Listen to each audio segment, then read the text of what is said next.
തേഷാമേവാനുകമ്പാർത്ഥം അഹമജ്ഞാനജം തമഃ നാശയാമ്യാത്മഭാവസ്ഥഃ ജ്ഞാനദീപേന ഭാസ്വത. അവരോടുള്ള അനുകമ്പ കൊണ്ട് അവരിൽ ജ്ഞാനദീപമായി ഞാൻ അനുഗ്രഹിക്കും. അങ്ങനെ അവരുടെ അജ്ഞാനമൊക്കെ അകലും, അജ്ഞാനമാകുന്ന ഇരുട്ടകലും എന്നൊക്കെ ഭഗവാൻ ഇതിനു മുമ്പും പ്രതിപാദിച്ചിട്ടുണ്ട് എന്ന് പറയും. അതിവിടെ ആവർത്തിച്ചിരിക്കുന്നു. ഏതു സർവാണി കർമാണി മയി ഈശ്വരേ സന്യസ്യ.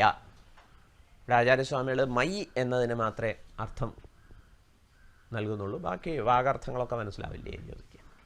ഏതു സർവാണി കർമാണി, അവ ചിലരാണോ സകല കർമ്മങ്ങളും മയി ഈശ്വരെ ഈശ്വരനിൽ സന്യസ്യ സന്യസിച്ചിട്ട്. എന്താ സന്യസിക്കുക പറഞ്ഞാൽ ഫലാസക്തി കൊഴിഞ്ഞു പോയതുകൊണ്ട് അവിടെ സങ്കല്പങ്ങളില്ല. ഞാൻ കർത്താവാണ് എന്നുള്ള ചിന്തയുടെ ശല്യമുണ്ട്. അത് അഹംഭൃത്യവത് കരോമി എന്ന ചിന്തയായിട്ട് നിലനിർത്തുന്നു. അങ്ങനെ സന്യസിച്ചിട്ട് മത്പരാഹ, their goal is very clear. നല്ല ക്ലാരിറ്റി ഉണ്ട് ഗോളിനെ സംബന്ധിച്ച്, ലക്ഷ്യത്തെ സംബന്ധിച്ച് വ്യക്തതയുണ്ട്. അതെന്താ? ഭഗവത് പ്രാപ്തിയാണ്. അഹം പരഹ യേഷാം, ഞാനാണ് പരം എന്ന് ചിന്തിച്ചിരിക്കുന്നവരുടെ എന്നർത്ഥം. അഹം പരം, ഞാനാണ് അൾട്ടിമേറ്റായിട്ട് പ്രാപിക്കാനുള്ളത് എന്ന് മനസ്സിലാക്കിയിട്ടുള്ളവരെയാണ് അഹം പരം യേഷാം എന്ന് പറഞ്ഞിരിക്കുന്നത്. തേ, അവരെക്കുറിച്ച് എന്തേ പറയാൻ പറ്റുള്ളൂ? തേ മത്പരാഹ, അവർ മത്പരനാണ്, എന്നെ ലക്ഷ്യമാക്കി വെച്ചിട്ടുള്ളവരാണ്. സന്തഹ, അങ്ങനെയുള്ള സജ്ജനം. അനന്യേനൈവ അവിദ്യമാനം അന്യത് ആലംബനം വിശ്വരൂപം ദേവം ആത്മാനം മുക്ത്വാ യസ്യ സ അനന്യഃ തേന അനന്യേന ഏവ ഏവ. അനന്യത്വം എന്ന് പറഞ്ഞാൽ ഈ വിശ്വരൂപി അല്ലാതെ വേറൊരാലംബനവും പരിഗണിക്കാത്തവർ എന്ന് പറഞ്ഞാൽ ശാസ്ത്രാചാര്യ പ്രസാദം കൊണ്ട് ബോധ്യമായ ഈശ്വരനെ ആരാധിക്കുന്നവർ. ഇവിടെ അർജുനന് വിശ്വരൂപ ദർശനം നൽകിയാണ് ഭഗവാൻ അനുഗ്രഹിച്ചത്. ആ വഴിക്ക് എന്നർത്ഥം. മറ്റ് ആലംബനങ്ങളെയൊക്കെ ഉപേക്ഷിച്ചു. ഈ ആലംബനത്തിൽ നാനാത്വം കാണുന്ന അപകടമാണ് ജയിക്കേണ്ടത്. ഇന്ന് ആധ്യാത്മിക പാതയിലെ ഒരു വലിയ ചർച്ച ബഹുദൈവ വിശ്വാസമോ ഏകദൈവ വിശ്വാസമോ ശരി എന്നുള്ളതാണ്. ഇവിടെ ഏകദൈവ വിശ്വാസം എന്ന് ബഹുദൈവ വിശ്വാസത്തെ നിരാകരിക്കുന്നവർ പക്ഷേ പറയുന്നത് എവിടെയോ ഇരിക്കുന്ന ഒരു ഏകദൈവത്തെക്കുറിച്ചാണ്. അദ്വൈത ദൃഷ്ടിയിൽ അത് തികച്ചും വ്യത്യസ്തമാണ്. അദ്വൈത ദൃഷ്ടിയിലും ഏക ഈശ്വരവാദം തന്നെയാണ്. ബഹുവിധ ആലംബനങ്ങളുണ്ട് എന്നേ ഉള്ളൂ. അദ്വൈത ദൃഷ്ടിയിലുള്ള ഏകേശ്വരവാദത്തിൻ്റെ മറ്റൊരു പ്രത്യേകത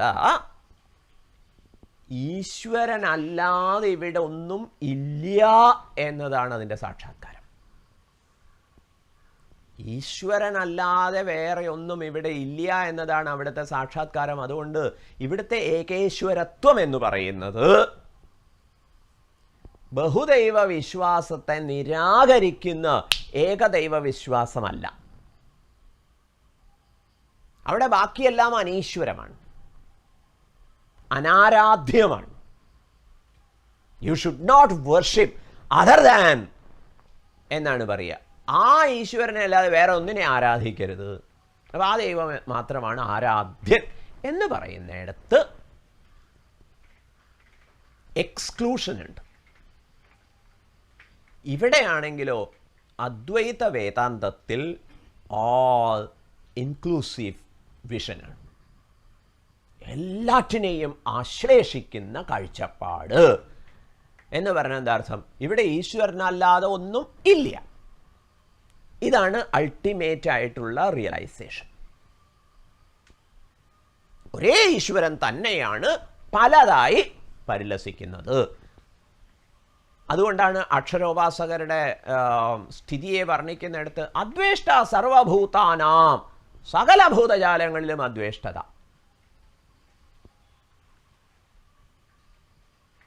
ദേഷ്യമില്ല എന്ന് മാത്രമല്ല, പ്രേമമുണ്ട് താനും.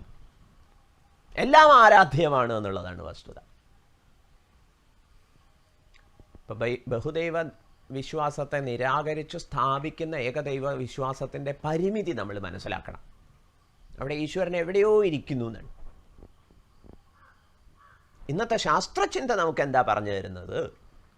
വൈവിധ്യങ്ങളുണ്ടെങ്കിലും ഇതിൻ്റെയൊക്കെ പിറകിൽ ആറ്റംസിൻ്റെ തലത്തിലും അതിനും അപ്പുറത്ത് എനർജിയുടെ തലത്തിലുമൊക്കെ everything is one and the same എന്നാണ്. One and the same. അപ്പം കൂടുതൽ സ്വീകാര്യമാവുക ഏതാ ചോദിക്കുക. One step ahead. Energy, basically it is inert. Beyond this energy also, there is consciousness. Consciousness itself expresses as energy, and all the atoms, molecules, what not. ഇതാണ് അദ്വൈത ദൃഷ്ടിയിലുള്ള ഏകേശ്വര ചിന്ത. അതൊരു വാദമല്ല എന്ന് പറയാം, അതൊരു പരമാർത്ഥം. പക്ഷേ എല്ലാം ഈശ്വരനായതുകൊണ്ട് ആലംബനമായി എന്തു സ്വീകരിച്ചാലും എന്താ കുഴപ്പം? അതുകൊണ്ട് നിങ്ങൾ രാമനെ ആരാധിക്കൂ, കൃഷ്ണനെ ആരാധിക്കൂ, എനിക്കിങ്ങനെയുള്ള രൂപങ്ങളിലൊന്നും ഇഷ്ടമില്ല, ഞാൻ അഗ്നിയെ ആരാധിക്കട്ടെ, ഓഫ് കോഴ്സ് സൂര്യനെ ഫൈൻ. പർവ്വതത്തെ അരുണാചലം, ശിവ ഏവ, okay, go head, it is allowed. വൃക്ഷത്തെ ഫൈൻ, പാമ്പിനെ ഗുഡ്. പക്ഷെ ആ ആലംബനങ്ങളിലൂടെ പരമമായ സത്യത്തെ എന്ന് ആചാര്യന്മാർ പറഞ്ഞുതരും. അത് ഉറച്ചവരെയാണ് ഇവിടെ അനന്യഹ, അനന്യമായ യോഗത്തെ അനുസരിച്ചവർ എന്ന് പറയുന്നത്. അനന്യേനൈവ യോഗേന യസ്യ സഹ അനന്യഃ തേന ആത്മാനം മുക്ത്വാ യസ്യ സഹ. ഈ വിശ്വരൂപത്തെ അല്ലെങ്കിൽ ആത്മാവിൽ നിന്ന് വ്യത്യസ്തമായിട്ട് വേറെ ആലംബനത്തെ കാണുന്നില്ല എന്ന് പറഞ്ഞാൽ അവിടെ ഉപാധി വൈവിധ്യങ്ങളിലുള്ള ഭ്രമമൊക്കെ പോയി സകല ഉപാധികളിലൂടെയും വിഗ്രഹങ്ങളിലൂടെയും സൂചിതമായിട്ടുള്ള തത്വത്തിൽ ഉറച്ചു എന്നർത്ഥം. ആ നിഷ്ഠയാണ് അനന്യയോഗം എന്ന് പറയുന്നത്. അനന്യേനൈവ യോഗേന കേന യോഗേന സമാധിനാ മാം ധ്യായന്തഃ. അത് സമാധി തന്നെയാണ് എന്ന് പറയും. മറ്റ് ചിത്തവൃത്തികളൊക്കെ ഉപശമിച്ചു, ഭഗവത് ചിന്തനം മാത്രം. മാം ധ്യായന്തഃ ചിന്തയന്തഃ ഉപാസത്തെ. ഇങ്ങനെ എന്നെ ധ്യാനിക്കുന്നവർ, ചിന്തിക്കുന്നവർ, ഉപാസിക്കുന്നവർ. കിം തേഷാം, തേഷാം കിം, അവർക്കെന്താ പറയണു ഭഗവാൻ? തേഷാം മത് ഉപാസന ഏകപരാണാം. എന്നെ ഉപാസിക്കുന്നതിൽ മാത്രം നിഷ്ഠ ഉറച്ചവരുടെ അഹം ഈശ്വര സമുദ്ധർത്ത ഭവാമി എന്ന് പിന്നീട് വരുന്നുണ്ട്. അവരുടെ സമുദ്ധർത്താവായിട്ട് ഞാൻ ഭവിക്കും. കുത ഇതി ആഹ, എവിടെ നിന്നുള്ള സമുദ്ധർത്താവായിട്ട്? ആചാര്യസ്വാമികൾ പറഞ്ഞു തരികയാണ്. കുത ഇതി ആഹ, എവിടെ നിന്ന് എന്ന് പറഞ്ഞു തരുന്നു. മൃത്യു സംസാര സാഗരാത്ത് മൃത്യുയുക്ത സംസാര മൃത്യു സംസാര. മൃത്യുയോട് കൂടിയ സംസാരത്തെയാണ് മൃത്യു സംസാരം എന്ന് പറയുക. മരണത്തോടു കൂടിയത്, മരണത്തോടു കൂടിയത് എന്നുള്ള പ്രയോഗത്തിൽ മനസ്സിലാക്കിക്കൊള്ളണം. അവിടെ ജന്മം അണ്ടർസ്റ്റുഡാണ്. വിവിധ പരിണതികൾ, ജായത്തെ വർദ്ധത്തെ വിപരിണമത്തെ അപക്ഷീയത്തെ വിനശ്യതി, എവറിത്തിങ് ഈസ് അണ്ടർസ്റ്റുഡ്. അതാണ് സംസാരത്തിൻ്റെ പ്രകൃതം. മൃത്യു സംസാര സാഗരാത്ത് മൃത്യുയുക്ത, മൃത്യുയോട് കൂടിയത് എന്ന് പറഞ്ഞാൽ ജനിമൃതികളായിട്ടുള്ള വിവിധ വികാരങ്ങളോട് കൂടിയ സംസാര മൃത്യു സംസാര. മൃത്യു സംസാരത്തെക്കുറിച്ച് മറ്റൊരാചാര്യം പറഞ്ഞു തരുന്നത് മിഥ്യാജ്ഞാന തത്കാര്യ പ്രപഞ്ച സയേവ സാഗരഃ. മിഥ്യാജ്ഞാനത്തിൻ്റെ non apprehension of the reality കാരണമുണ്ടായിട്ടുള്ള മിസ്അപ്രിഹെൻഷൻ, സത്യത്തെ സത്യമെന്നറിയാത്തത് കാരണം വിവിധങ്ങളായിട്ട് അറിഞ്ഞു എന്നുള്ള അപകടം, അതിനെയാണ് സംസാരം എന്ന് പറയുന്നത്. സാഗരം പോലെയാണ്. സയേവ സാഗരഃ ഇവ സാഗരഃ ദുസ്തരത്വാത്. ഇത് സാഗരം പോലെയാണ്. എന്താ കാരണം? ഇത് തരണം ചെയ്യാൻ ബുദ്ധിമുട്ടാണ്. ഈ മിഥ്യാജ്ഞാന സംസാരത്തെ തരണം ചെയ്യുക എന്നുള്ളത് ബുദ്ധിമുട്ടാണ്. കാരണം ഇവിടെ ചെയ്തു കൂട്ടുന്നതൊക്കെ വീണ്ടും കാമനകൾക്ക് കാരണമാകും, വാസനകൾ ഉളവാക്കും, വീണ്ടും കർമ്മം ചെയ്യും. അങ്ങനെയുള്ള ഒരു ചക്രത്തിൽ പെട്ടുപോകും എന്നുള്ളതുകൊണ്ട് സംസാരം സാഗര തുല്യമാണ്. സാഗരത്തിൽ പെട്ടുപോകുമ്പോൾ അവർക്ക് കൊടുക്കുന്ന ഇൻസ്ട്രക്ഷൻ ശ്രദ്ധേയമാണ്. SOS മെസ്സേജൊക്കെ അയക്കും. പക്ഷേ കടലിൽ എന്തെങ്കിലുമൊക്കെ കപ്പൽ ഛേദം വന്നു, അങ്ങനെ വെള്ളത്തിലായിപ്പോയി. അപ്പോൾ അവരോട് പറയും, ആവതും വെള്ളം കുടിക്കാതെ നോക്കണം. സമുദ്രജലം കുടിക്കരുത്, വെള്ളത്തിൽ പൊങ്ങിക്കിടക്കുക. ലൈഫ് ബോട്ട് സംവിധാനമൊക്കെ ഉണ്ടെങ്കിൽ അതിൽ പൊങ്ങിക്കിടന്നോളൂ, വെള്ളം കുടിക്കരുത്. എന്താ കാരണം? വെള്ളം കുടിച്ചാൽ ഈ സമുദ്രജലം, ഉപ്പുജലം അകത്തു പോയി കഴിഞ്ഞാൽ ശരീരത്തിലെ ജലാംശം മുഴുവൻ വലിച്ചെടുക്കും. അപ്പോൾ ദാഹം വർദ്ധിക്കും. വെള്ളം കുടിക്കാൻ ദാഹം ഉണ്ടാവും സ്വാഭാവികമായിട്ട്. അതെന്താ കാരണം? ദാഹം ഉണ്ടാവാൻ കാരണം ശരീരത്തിൻ്റെ പുറത്ത് ഈ വെള്ളം വലിച്ചെടുക്കേണ്ടവേ, ശുദ്ധജലം വലിച്ചെടുക്കും. അപ്പോൾ ദാഹം തോന്നും. അപ്പോൾ ഇതറിയാതെ കുടിക്കുമ്പം ദാഹം വർദ്ധിക്കും. എന്നിട്ടോ വയറ് പൊട്ടി മരിക്കും. പിന്നെയോ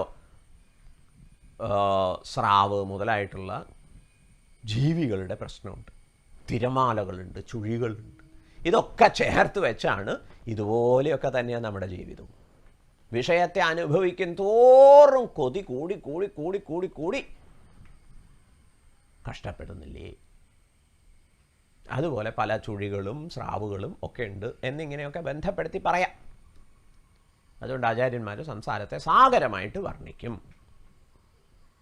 ഓരോരുത്തരുടെയും ജീവചരിത്രം ചോദിച്ചാൽ നമുക്ക് മനസ്സിലാവും, കാട്ടൽ പോലെ കിടക്കുകയാണ്, കഷ്ടപ്പെടുകയാണ്. അപ്പം അങ്ങനെയുള്ള സംസാര സാഗരത്തിൽ നിന്ന് സാഗര ഇവ ദുസ്തരത്വാത്, തരണം ചെയ്യാൻ പ്രയാസമുണ്ട് എന്നുള്ള ഒരു വസ്തുത വെച്ചിട്ടാണ് ഇവിടെ സാഗരത്തോട് ഉപമിച്ചിരിക്കുന്നത്. തസ്മാത് മൃത്യു സംസാര സാഗരാത് അഹം തേഷാം സമുദ്ധർത്താ ഭവാമി നചിരാത്. അവരുടെ സമുദ്ധർത്താവായിട്ട് ഞാൻ ഭവിക്കും ഏറെ കാലതാമസമില്ലാതെ. കിം തർഹി, നചിരാത് എന്ന് പറഞ്ഞതിൻ്റെ അർത്ഥം എന്താണ് എന്നുള്ളത്, കിം തർഹി പിന്നെ എങ്ങനെ എന്നാണെങ്കിൽ, ക്ഷിപ്രമേവ ഹേ പാർത്ഥ, വേഗത്തിൽ തന്നെ ഹേ അർജുന, മയി ആവേശിത ചേതസാം മയി വിശ്വരൂപേ ആവേശിതം സമാഹിതം ചേതഃ യേഷ തേ മയി ആവേശിത ചേതസഃ തേഷാം. കാരണം എന്താണ്? അവർ എന്നിൽ ആവേശിത ചേതസ്സോടുകൂടിയവരാണ്. അവരുടെ ചിത്തവൃത്തികൾ മുഴുവൻ വിശ്വരൂപനിൽ ഉറച്ചിരിക്കുന്നു. ഇത് അർജുനെ സംബന്ധിച്ച് വിശ്വരൂപം. നമ്മയൊക്കെ സംബന്ധിച്ച് ആചാര്യ പ്രസാദം കൊണ്ട് ലഭിച്ചിട്ടുള്ള ആ ഒരു ആലംബനത്തെ ആശ്രയിച്ച് തത്വധ്യാനം ചെയ്യുന്നവരാവണം. ഇതാണ് സന്ദേശം. യതഃ ഏവം തസ്മാത്, ആചാര്യസ്വാമികൾ അടുത്ത ശ്ലോകത്തിലേക്ക് ഒരു പോയിന്റ് ഇവിടെ കുറിച്ചിരിക്കുന്നു. യതഃ ഏവം, ഇങ്ങനെയാണ് കാര്യം എന്നുള്ളതുകൊണ്ട്, തസ്മാത് എന്നുള്ളതുകൊണ്ട് എന്ന് അടുത്ത ശ്ലോകത്തിലേക്ക് വഴി കാണിക്കുന്നു. ഇവിടെ 6-7 ശ്ലോകങ്ങളിലെ പ്രതിപാദനത്തെക്കുറിച്ച് വളരെ ശ്രദ്ധേയമായ ഒരു പക്ഷം മഹാനായ ഒരു ആചാര്യൻ അവതരിപ്പിച്ചിരിക്കുന്നത്. അത് നമുക്ക് അനുബന്ധമായി കാണാം. അത് പ്രകാരം 8, 9, 10, 11 ശ്ലോകങ്ങളെ മനസ്സിലാക്കാം. 8, 9, 10, 11 ശ്ലോകങ്ങളിലെ സൂചനയെ പൂജ്യ ഗുരുദേവ് ചിന്മയാനന്ദ സ്വാമിജിയും ഒരു പ്രത്യേക പ്രകാരത്തിൽ നിരീക്ഷിച്ചിട്ടുണ്ട്. 2 ഗുരുക്കന്മാരുടെ വിശകലനം ഇവിടെ നമുക്ക് അനുബന്ധമായിട്ട് ആലോചിക്കാം.